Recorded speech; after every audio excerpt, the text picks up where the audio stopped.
অনুকরণীয় নির্বাচন উপহার দিতে প্রতিজ্ঞাবদ্ধ বিমান বাহিনী। ঢাকার বিমান ঘাঁটি বাসারে ব্রিফিংয়ে কথা বলেছেন বাহিনী প্রধান air chief marshal Hasan Mahmud Khan. জানান, প্রথমবার সেনাবাহিনীর সাথে ভোটের মাঠে কাজ করবেন তারা। নির্বাচনকে গ্রহণযোগ্য করতে দায়িত্ব পালন করবেন ৩,৭৩০ জন সদস্য।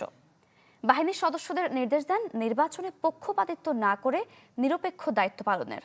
বলেন, কারো ব্যক্তিগত রাজনৈতিক মত থাকতেই পারে, কিন্তু সেটি যেন কোনোভাবেই প্রকাশ না পায়।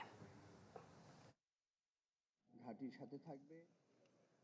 সারা দেশ আজকে নির্বাচনের জন্য প্রস্তুত। আর মাত্র 7 দিন বাকি। এখন যেটাকে বলে শেষ পর্যায়ে যেসব প্রস্তুতি নিতে হয় সেই পর্যায়ে আমরা চলে এসেছি।